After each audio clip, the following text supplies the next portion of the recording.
On Thursday, the teacher says, "Okay, class," who said to be or not to be. That is the question. Mai excitedly shouts, "William Shakespeare." The teacher acknowledges that's correct, Mai. You can have Friday off from school. However, Mai responds, "No thanks, I'm Japanese and we value our education, so I'll be here tomorrow." The teacher decides to give someone else a chance and asks, "Can anyone tell me who said, 'Nothing is certain except for death and taxes'?" Carlos shouts out, "Benjamin Franklin." The teacher confirms that's right, Carlos. Enjoy your Friday off. But Carlos declines, saying, "No thank you. I'm Mexican, and we have a hard work ethic. I'm committed to school, so I'll be here tomorrow." The teacher expresses surprise that no one wants Friday off and decides to continue with the next lesson. However, an angry Billy in the back of the room mumbles, "F***ing foreigners." The teacher snaps around and asks, "Who said that?" Billy jumps up and shouts, "Donald Trump, see you losers on Monday." Two students missed the final math exam. The next day, they went to plead with their professor. He was feeling good, so he allowed them to retake it. He told one of them to wait outside while he tests the other. So one enters and the other puts his ear to the door to listen. The professor begins asking the question, "You are riding in a train car and you get too hot. What do you do?" The student replies, "I open the window." "Okay, the window is 2 feet wide and 3 feet high. The train is traveling 50 miles per hour going north, and the wind is blowing at 15 miles per hour to the east. How long will it take for new air to replace the old air in the car?" The student is clearly confused and just answers, "I don't know." So the professor gives him an F and calls in his friend. He begins asking his friend, "You are riding in a train car and it gets too hot. What do you do?" "I will take my jacket off." "Okay, but it's still too hot. What do you do?" "I take my shirt off." "I understand, but it's very, very hot. I will just get naked." "Okay, but now there's a guy in front of you getting a hard-on." The student replies, "Professor, the entire train can fuck me in the ass. I am not opening that window." A millionaire walks into a bank in New York City and says, "I need to borrow $5,000. The bank officer says, "The bank will need some kind of security for the loan." So the man hands over the keys to his Ferrari and says, "The car is parked on the street in front of the bank." The banker, stunned, asks, "A $500,000 Ferrari? Really?" The man is completely positive. As the bankers and loan officers laugh at him, they check his credentials to make sure he is the title owner. Everything checks out. They park it in their underground garage for 2 weeks. When he comes back, he pays off the $5,000 loan, as well as the $15.41 interest. The loan officer says, "Sir, we are very appreciative of your business with us, but I have one question. We looked you up and found out that you are a multimillionaire. Why would you want to borrow $5,000? The man replied, "Where else in New York City? Can I park my car for 2 weeks for only $15.41 and expect it to be there when I return?"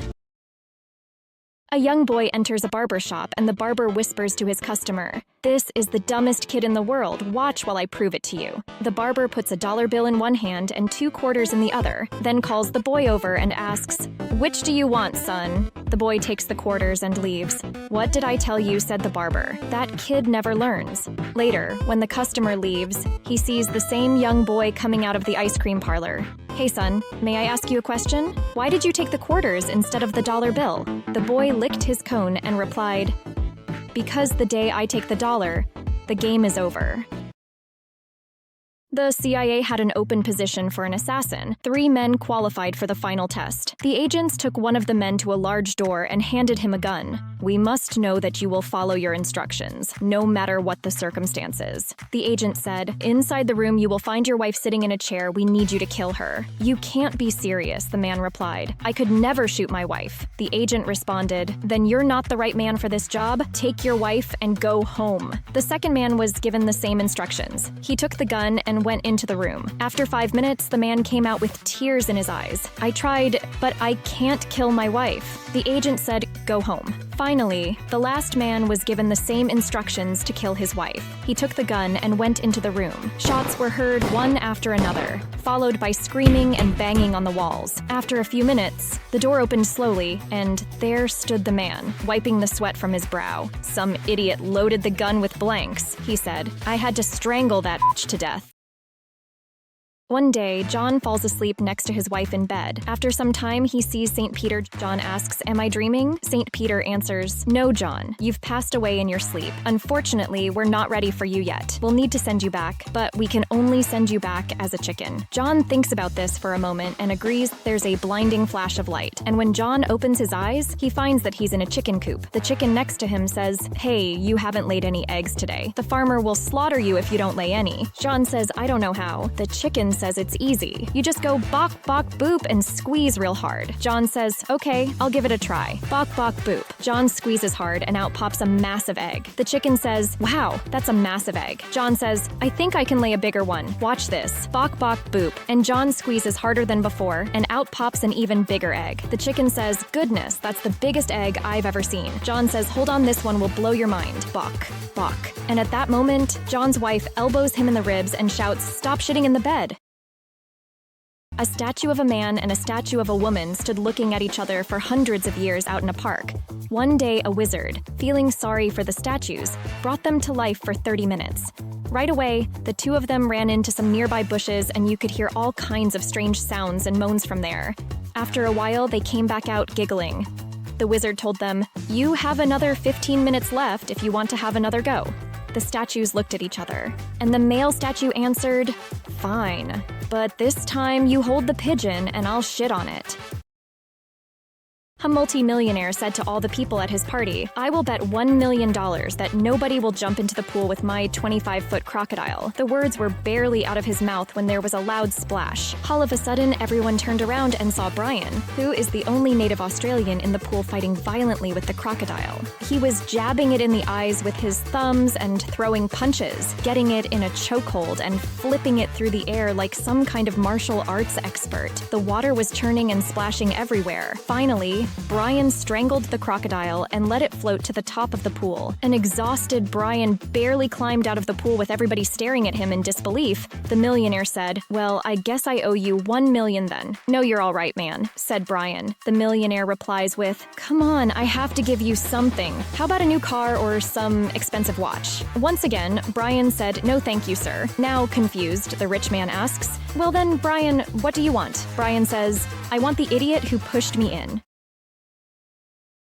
Oh my gosh, wake up, Lily. I have to tell you this joke I heard the other day. I was laughing so hard I couldn't even catch my breath. Cookies. I was having a good dream. Well, go on then. Don't leave me hanging. Okay, here it goes. So, an old blind cowboy walks into a bar one day. But here's the kicker, he doesn't realize that it's an all-girls bar. So he goes to the bar and orders a shot of Jack Daniels. Classic cowboy move. Right? So he sits there for a while and then he calls out to the bartender, "Hey, you want to hear a blonde joke?" And at that point, the whole bar goes deadly silent. Like, you could hear a pin drop, and then in a very deep, husky voice, the woman next to him says, "Before you tell that joke, cowboy, I think it's only fair that, given that you're blind, you should know 5 things. 5 things? Yup, 5 very important things. So, she continues. The bartender is a blonde girl with a baseball bat. The bouncer is a blonde girl with a club. I'm a 6-foot-tall, 175-pound blonde woman with a black belt in karate. The woman sitting next to me is a blonde and a professional weightlifter. And the lady to your right is a blonde and a professional wrestler." Oh boy. She ends it by saying, Now, think about it seriously, cowboy. Do you still want to tell that blonde joke? Don't do it. He thinks for a second, shakes his head and mutters, "No, not if I'm gonna have to explain it 5 times. Oh my gosh. That is hilarious. Right? I couldn't stop laughing when I heard it. Poor blind cowboy. He was never seen again. I knew you'd like it. Now, let's go tell it to Mom and Dad. What do you get when you combine a potty-mouth kid, a train, and an angry mother? Well, Lily, do I have a story for you? Are you ready for some serious giggles? Oh, yes please, Hannah. I'm ready for a laugh. Alrighty then, here we go. There was a stepmother working in the kitchen. Was she making cookies? I love cookies. Not this time, Lily. No more interruptions. She was busy working in the kitchen when suddenly she heard her 5-year-old son playing with his new electric train in the living room. Trains are fun. She heard the train stop and her son saying, "All of you sons who want off, get the off now because this is the last stop. And all of you who are getting on, get your on the train because we're going down the tracks. My goodness, what a mouse. The mother was so angry she went towards her son and gave him a good smacking. After a little beatdown, the mother told her son to go to his room and stay there for 2 hours. The mother further said to her son, when you come out, you may play with your train, but I want you to use nice language. I don't like timeouts. After 2 hours, the son came out of his room and started playing with his train again. The mother hears her little boy say, those of you who are just boarding, we ask you to stow all of your hand luggage under your seat. Remember, there is no smoking on the train. We hope you will have a pleasant and relaxing journey with us today. Oh, such a good boy. As the mother began to smile, the child added, for those of you who are pissed off about the 2-hour delay, please see the bitch in the kitchen. On second thought, never mind. Bet you didn't see that one coming. I was shocked. Did he really just say that to his mom? Great story, Hannah. It was hilarious. I would never say that to our mom. I know you wouldn't. You're a good girl. How about we play with your train set now?